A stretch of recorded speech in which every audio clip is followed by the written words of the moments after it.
कि असला उठाने के लिए मजबूर किसने किया? असला उठाने के लिए तो सरकार मजबूर किया। न वहाँ का एसडीएम सुना, न वहाँ का जनप्रतिनिधि सुना, न वहाँ का शासन सुना, न प्रशासन सुना।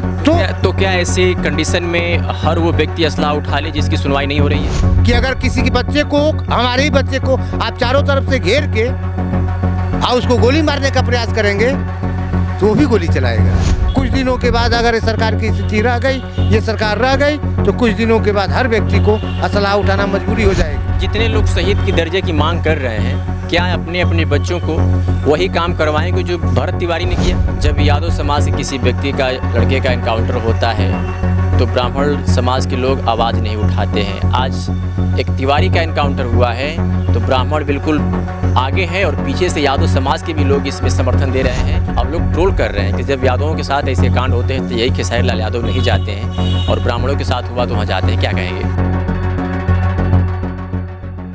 भरत तिवारी के मामले में आवाज़ ये उठने लगी है कि उनके लिए हम तन मन धन से लड़ेंगे और उसके बाद भी अगर प्रशासन सत्ता शासन नहीं मानी तो यूपी वाले गन से लड़ेंगे और उनके लिए आंदोलन करेंगे। फतेह बहादुर से जानने समझने का प्रयास करेंगे कि उनको शहीद का दर्जा मिलना चाहिए या नहीं मिलना चाहिए। सबसे पहला सवाल ये कि भरत तिवारी के साथ जो कुछ हुआ सही हुआ या गलत? देखिए, पहली चीज़ तो इस देश में जो भी सरकार चल रही है वह मजबूर कर दी है लोगों को कि भरत तिवारी जैसे लोग काम करें। आप कोर्ट कचहरी जा रहे हैं, कोर्ट कचहरी में आप देख रहे हैं आपकी क्या सुनवाई हो रही है। कानगो तहसीलदार एसडीएम सारे लोग पैसा पे बिक रहे हैं, पैसे पे काम कर रहे हैं। सरकार को मतलब कानून व्यवस्था नाम की कोई चीज़ नहीं है। ये सरकार आडंबर में जितनी अपने समय को व्यतीत कर दे। आप जब से सरकार चल रही है कहीं रोजगार भी नहीं देखा आपने। इस परिस्थिति में हर व्यक्ति भरत तिवारी हो जाएगा, उसकी मजबूरी है। मजबूरी ये है कि सरकार सिर्फ लूटने पे लगी है। वहाँ तो सबसे बड़ा दोष सरकार का है। ये पहले बताइए, सदियों से वो जमनिया गांव बाढ़ से पीड़ित था। हर साल बाढ़ आती थी, हर साल वो गांव डूबता था, किसी ने आवाज़ नहीं उठाया। वहाँ का जनप्रतिनिधि ने भी आवाज़ नहीं उठाया, वहाँ की सरकार ने भी आवाज़ नहीं उठाई कि आखिर ये गाँव क्यों डूब रहा है। जब वो गाँव डूबता था तो भरत तिवारी ने देखा कि मेरे गाँव में ऐसी परेशानी है। उन्होंने आंदोलन, मान लीजिए कि तमाम अधिकारियों की यहाँ गया, किसी ने उसकी नहीं सुनी। तो ये सबसे बड़ी सवाल ये है कि सबसे बड़ी गलती तो सरकार की है। सरकार को उस पर एक्शन लेना चाहिए कि सदियों से वो गाँव डूब रहा है, उसके बंधे की व्यवस्था करे या उस गांव को वहाँ से हटा के कहीं और बसाने की व्यवस्था करे। ये सब काम सरकार का है। सरकार ने जब नहीं किया तो भरत तिवारी ने आंदोलन किया। एक मायने में उन्होंने थोड़ा सा गलत किया कि असलाह अपने हाथ में ले लिया, यही उनसे गलत हुआ। बाकी तो सब मायने में सही है किया। अब आप बताइए, किसी चीज़ से जब ऊब जाएंगे तो असलाह उठा ही लेंगे। आपसे हम सवाल कर रहे हैं कि असलाह उठाने के लिए मजबूर किसने किया? असलाह उठाने के लिए तो सरकार मजबूर किया।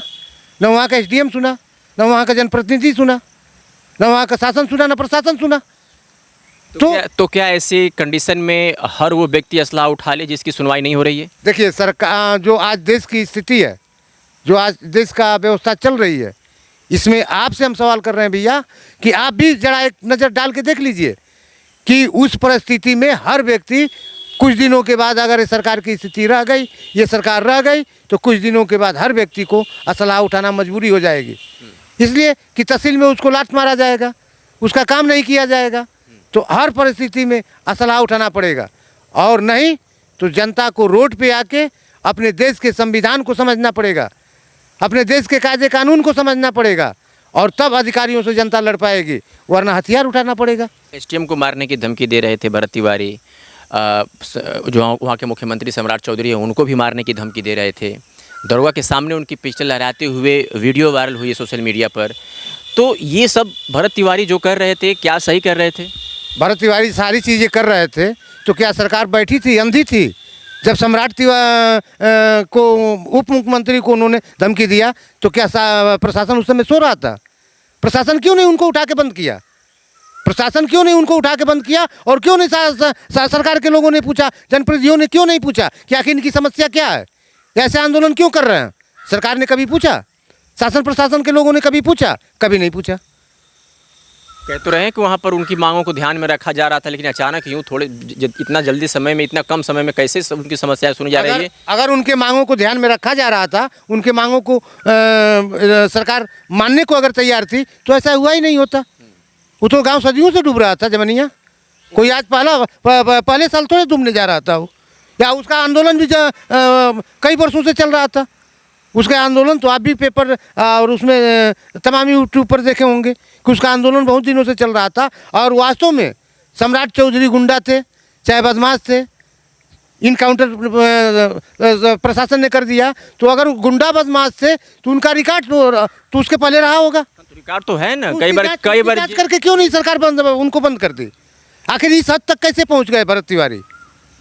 इस हद तक कैसे पहुंच गए भरत तिवारी? मैं साफ मायने में आपसे बता देना चाहता हूं कि वहाँ जो भी दोष है सरकार का है। सरकार ने उस समस्या को कभी नहीं सुना, वहाँ लोगों को डूबने के लिए छोड़ दिया, वहाँ लोगों को आंदोलन करने के लिए छोड़ दिया, इनको मजबूर कर दिया हथियार उठाने के लिए। ये सारा दोष सरकार का है। मैंने आपको एक साफ शब्दों में बता दिया कि जनता की लड़ाई लड़ने वाला किसी जात और व्यक्ति विशेष का नहीं होता है, वह समाज का होता है, और उसके लिए हर व्यक्ति को लड़ना चाहिए। जितने लोग शहीद की दर्जे की मांग कर रहे हैं, क्या अपने अपने बच्चों को वही काम करवाएंगे जो भरत तिवारी ने किया? आप ये जो कह रहे हैं, इस पे मैं आपको बता रहा हूँ, हर व्यक्ति वो काम नहीं कराएगा। देखिए, कोई माँ बाप अपने बच्चे को पिस्टल नहीं थमाएगा, लेकिन हम आपसे सवाल कर रहे हैं कि अगर किसी के बच्चे को, हमारे ही बच्चे को आप चारों तरफ से घेर के और उसको गोली मारने का प्रयास करेंगे, तो वो भी गोली चलाएगा, वो भी गोली चलाएगा अपने बचने के लिए। आप ही को अगर हम चारों तरफ से घेर के गोली मारने का प्रयास करेंगे, या आपके सम्मान से लड़ेंगे, या आपके सम्मान से खिलवाड़ करेंगे, तो आप भी मुझे गोली मारेंगे, ये आप मजबूर हो जाएंगे। फिर तो वही बात हो गई ना कि बेटियां पढ़ें, लिखें, बढ़ें, उनकी सुरक्षा की जाए, शर्त बस ये रहे कि वो हमारे घर में पैदा ना हो। ऐसा कुछ नहीं है, ये सरकार की देन है कि सबको सामने वाले में भरत सिंह दिखता है, भगत सिंह दिखता है, भरत तिवारी दिखता है, लेकिन अपने बच्चों में क्यों नहीं दिखता है? अपने बच्चों में भी दिखता है, अपने बच्चों में भी दिखता है। ऐसा नहीं है कि अपने बच्चों में नहीं दिखता है। आज सरकार, देखिए, आज हमारे देश से जात पात,